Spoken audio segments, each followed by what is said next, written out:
Hi guys, welcome back to my channel. We are going to jump into episode 3 and 4 of Chip and Joanna Gaines Fixer Upper, the Lake House edition. This is it. Can you get those two pieces of drywall? The just blue, these scraps? And then I'm going to do my little clipboard. We're going to pretend. Let's pretend like this is art. Put it up here because I think that's too low. Okay, So first thing I want to say that just immediately popped into my head is that with Joanna, like I really appreciate how she's showing that she has to make some decisions like in the field and like use some props to really get an idea because it's not always, you know, in a designer's head that like, oh, like boom, we need to do this. Sometimes you really have to play with things. And of course, that comes with experience when you've been doing it for like 10 years, 20 years, you just automatically know, oh yeah, this is what we need here in the space. Yep. Lifting that box up a couple inches gives us a little more room for art, but I'd rather do it now than when the plaster goes up and things are a little difficult. So before you plaster, just have that box moved. And I don't know why this feels good to me. It feels like this might be. So this is why it's important to have those walkthroughs before construction is like completely finished. Like as designers, you have to periodically like pop in and be like, all right, let's look at this phase, let's walk through and do these walkthroughs and like play things out because then you're like, okay, wait a second. Maybe we want to move this or move, change the height of this and all that type of stuff. And it's important to try to do that before everything gets completely finished, or else now you'll have to like go backwards and ruin the pretty work that was done. What do we got? So, No drama. This feels like a house that would have a koi pond or a little pond or a water feature. I love that when you step into that entry of the house, you're going to hear that water. You're going to feel calming and peaceful. We've never done a koi pond before, but So I am a big advocate for feng shui because it really affects your mood and your like not internal balance, but outward balance of how you interact with the environment and maybe even how you react in that environment. and get it implemented. You have your lilies, your little water plants. You do want the fish in here, right? Yes. I have to make sure we get a filtration. Because the whole point of a koi pond is to have koi fish in it. Okay. I know you wanted a little like waterfall fountain kind of a feature over here. Well, The holes will be punched through. The holes will be punched through. Okay. So you'll have daylight in each one of these squares, and there'll be 3 equal panels once the staircase goes in. 1, 2, 3.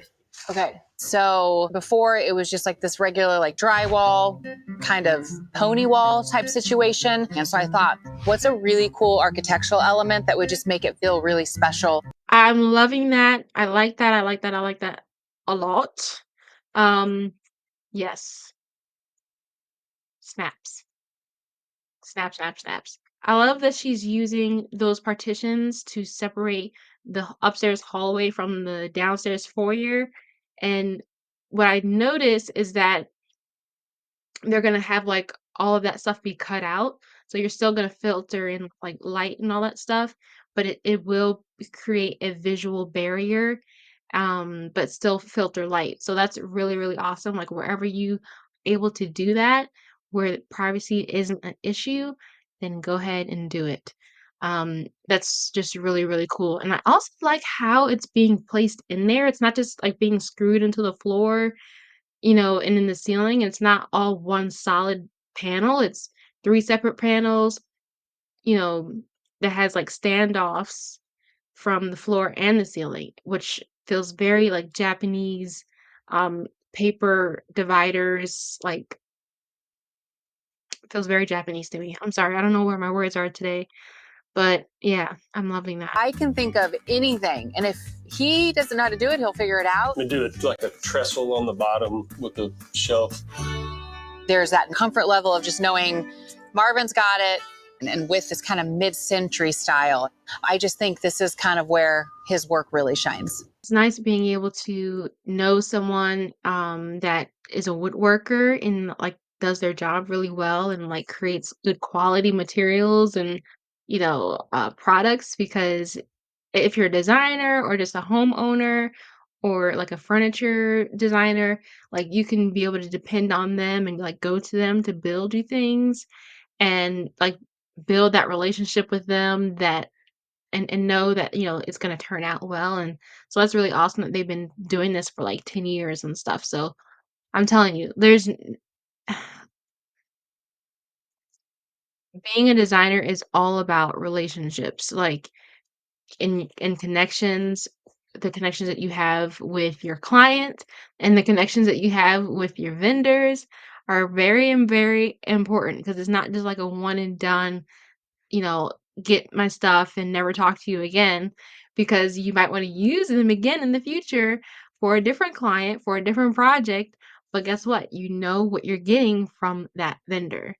And so, yeah, it's really important. And that's a major part of being a designer or a contractor or anyone in that sort of industry that you build a rapport and a good relationship with people that you know you're going to get good quality work from. So, that's all I have to say about that. Well, for me, that's like this fluting. Reeded fluting, yeah. I'm just going to have Marvin build a table that just looks like this cute little quaint moment in the kitchen right off the coffee bar. The base will be that, and then the top would be the. And instead of having to like look on the internet and search the internet to find some sort of table or furniture piece that you want, he can make it for you and probably at a fraction of the cost. Like that's the beauty. I need to find me woodworker. The same. The action. Action. Man, That is loud out there. Check out the tile So pretty. being set. I didn't know the roof was happening this week, and I did not know the tile was happening. So coming here, those two felt like little I try surprises. to keep these from you so when you see them, you're like, what have you been doing? If you need a small sampling of tile. I just realized that Chip is probably like the main one managing this project. Is that right? That doesn't sound right. Managing. Managing. That doesn't sound right. Chip seems like he's the project manager of this project. And so basically what that means is that they are in charge of scheduling, contractors and subcontractors and scheduling installs of certain things to make sure everything makes sense and lines up. And so she has the luxury of not having to do that, which is nice, but sometimes that falls on the designer to have to like schedule all of those things and making sure that they're doing the timeline correctly in the right order. What am I carrying this piece of pie for? Can we bring it in here? What do you need this for? I appreciate being a design assistant as much as the next person, but I've got some work to do, babe. This is it. That's for Marvin and Dwayne. That's just all messy Chip. It matches those trees. So Man, it played so fast. Hold on. I'm trying to go to the screenshot of so with this project, right? Because she's going with a specific aesthetic with mid-century modern, like a certain time period as well within the 60s/70s. Like she's literally trying to make it kind of like a period piece. And that's like basically meaning like she's trying to make it as accurate as possible. Like what of stain would they have chosen like during that time period? And for me, like personally, like I don't like any of those stains because it has a lot of like red oak type coloring in it, and a lot of, red and orange.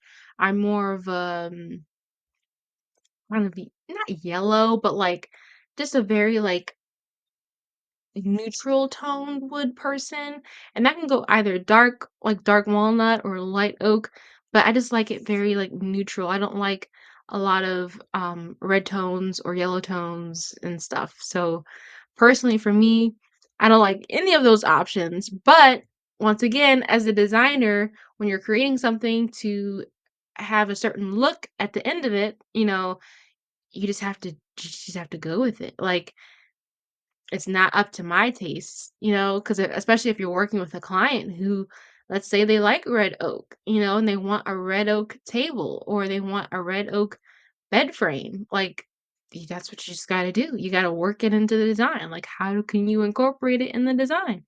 And if that's the case, then the design will most likely work itself out, because if they like that, then they'll like other stuff that matches with that and goes with it. So, and if not, then you have to lead them in that direction. Say all that to say, it's not always about the designer's personal taste. You have to work with the brief.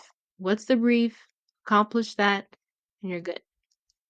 There's a few things in the house that I've said no to from a budget standpoint. I've Like taken out what? some partitions. Give me one example. One thing in the primary bathroom is this partition that was going to be almost $4,200, and I nixed it. Thank goodness. I nixed that. So now in my mind, I've got $40. Babe, there's 9 more of those that need to happen.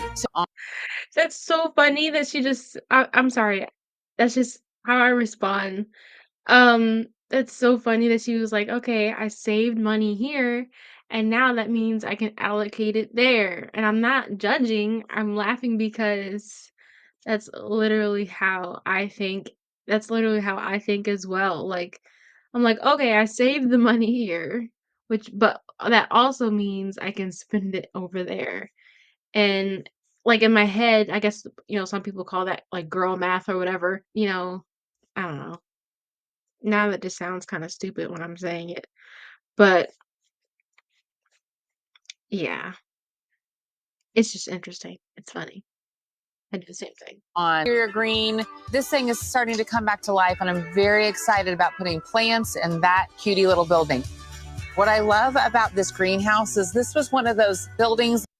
Like, if I could, I think I would live in a greenhouse or something like it, or at least maybe want my house to be like a greenhouse. Like, I don't want it to be a glass house, but I just love seeing, like, I kinda like seeing the framing and just, like, the glass, like, or no, maybe I would have the greenhouse as, like, my she shed or something like that.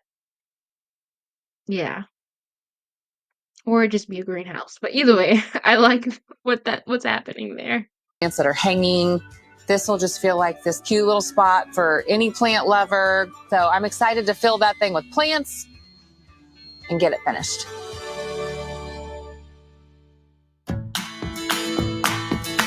Do you see how much green is being used throughout the space?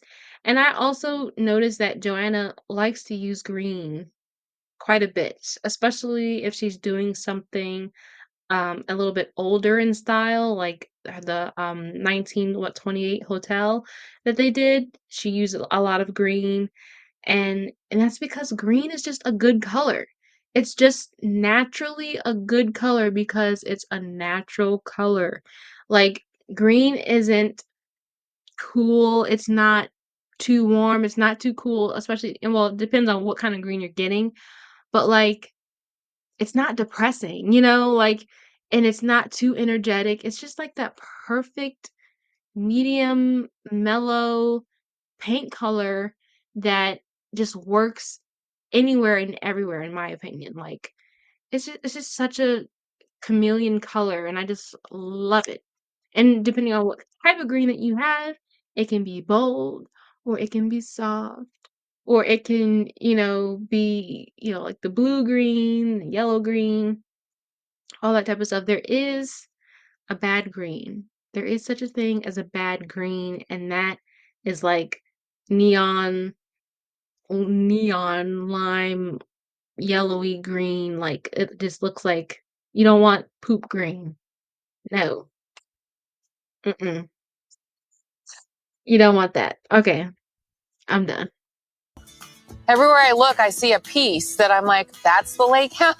Start pointing out where it Oh goes. my gosh. Always love stopping by Marvin's shop. Today, he's going to be showing me every piece before it all goes in the house. Ooh. This, sorry, I had to bring some extra. Hold on, why am I loving that right now? Maybe it was the type of tone or wood that she had that other stain on, like whatever the kind of wood that was, but I'm loving how the stain is looking on that wood. It doesn't look too yellow or red.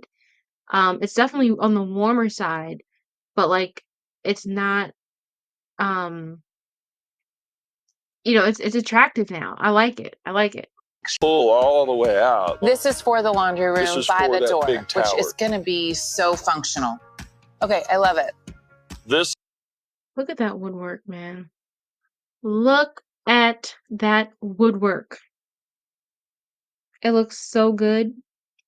Like I like that. Like I like seeing how stuff works. That's just me. Like I've always been interested to know how things work. And I'm not like that about necessarily everything, like math, like I could care less. But or like, technology wise, like I don't know, like but when it comes to woodworking, I mean no, that's not true. Because in math class I was like, okay, that's the quadratic formula and we have to do the square root and all that type of stuff. But why? You know? Or like what does that mean? Like that was me asking those questions and my teacher was just like, just that's just what it is. It's just because. But I need to know how things work. And that's just me. And when I know how things work, then I understand things better. So, uh, that's just is anyone else impressed by that woodwork right there? floats, and then the granite top runs All the all the way way. over to the Yep. wall. This is the Wow. platform For the bed. For the bed. Okay. This will Where go does that on go? Look at Kent pumping out all these pieces, getting the work done. My guy. Like, wow. Look at you. I love that. He's a hard worker. tap on top of the sofa. So you need to plug your phone in. You just Well, look at that. pretty cool, ain't it? This did make a lot of sense, and I love it. Great. Thank you, Marvin. You bet. Seeing those stunning cabinets getting Ooh. built is like, Ooh! Mm. Look at that stain going on that wood. Oh my goodness, you guys. Just look at it. Isn't that just amazing? Like, it's just this plain, no color wood, and then you put that stain on it and it just brings it out. That's not just like, to be clear, that's not just like clear finish. That it has color in it. But just look at what it does. Like it brings out the grain. I love that. Ugh. Okay, I need some tea. I think I need some tea. I need some tea on the throat.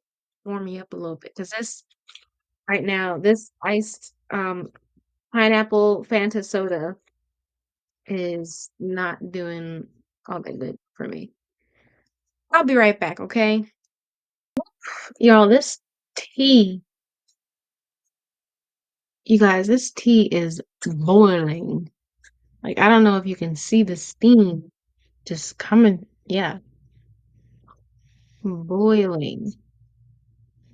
I have a tea kettle in my room, so I can make tea up here and not have to go in the kitchen and wait for like 10 minutes for the water to boil. Let's get back to it.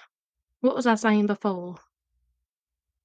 I'm not really sure, but oh well.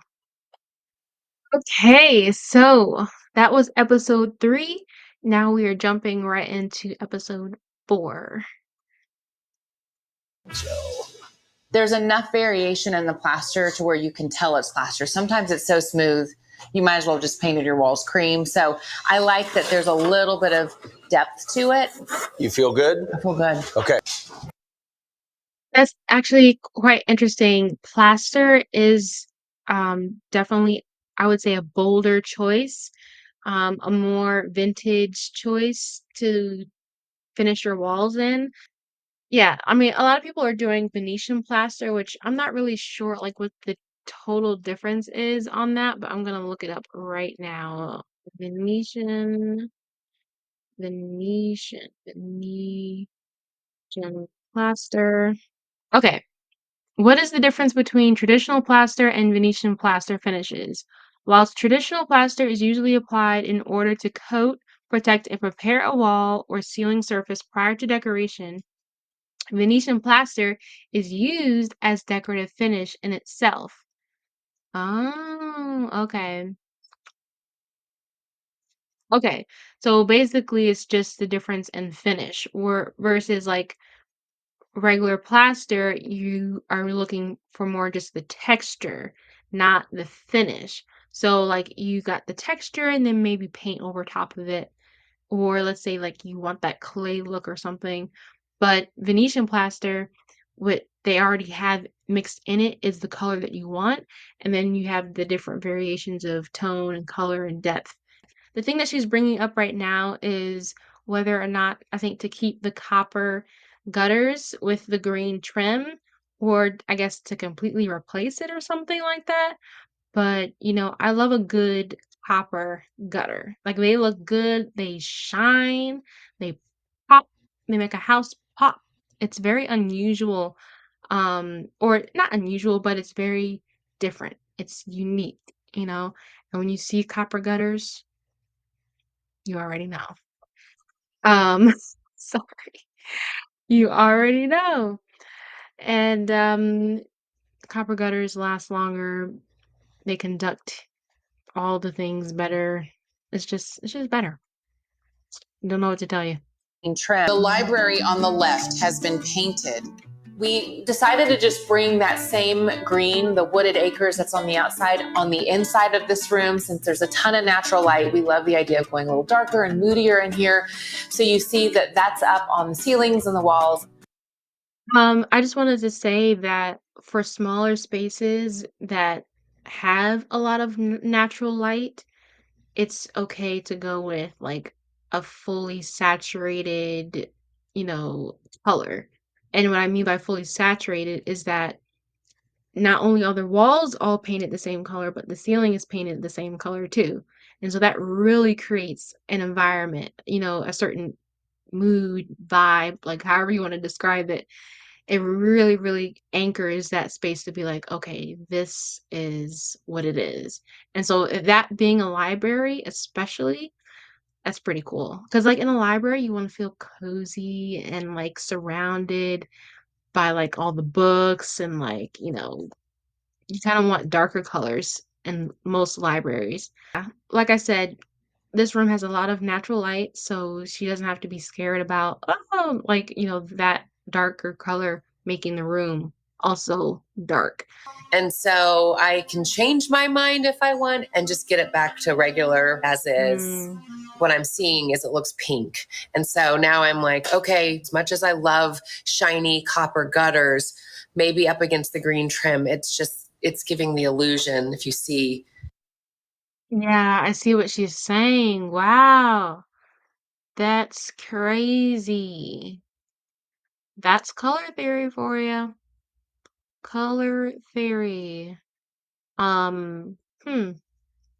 Yeah, it is giving more pink and less orange copper. Or is it just how they made it look? What do you guys think? Ah, I would at that point, instead of spending the money, I would just go safe. I would just stay safe and stick with the tarnished copper. Don't polish it. Chip? Yo, what do you think?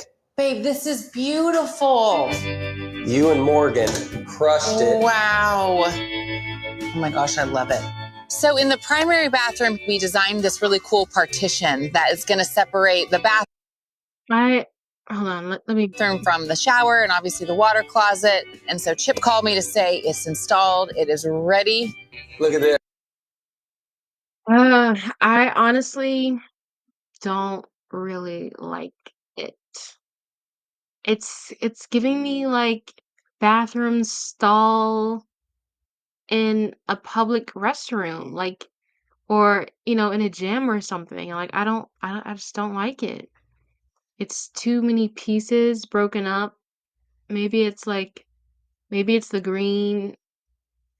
Yeah, I don't know. Yeah, I don't really like it. Don't really like it at all, honestly. That's something I would maybe have done differently. All right, guys, so that was episode 3 and 4 of Fixer Upper, the Lake House with Chip and Joanna Gaines. Um, I didn't have much to say throughout like each part of the episodes, But, for the parts that you didn't see in this video, I would just go check them out on HBO Max or on regular streaming TV on their Magnolia network. I hope you guys enjoyed this video. I'm interested to maybe know what your thoughts are, if you had similar thoughts, and to give this video a thumbs up, like, and subscribe if you want to see episodes 5 and 6, which I'm guessing we're going to be releasing 2 next week. So I hope you guys enjoyed the video. Thanks for sticking around this long. If you did stick around to the end of the video, then comment copper in the comment section and I'll know that you stuck around. Give this video a thumbs up because why not? And I'll see y'all later.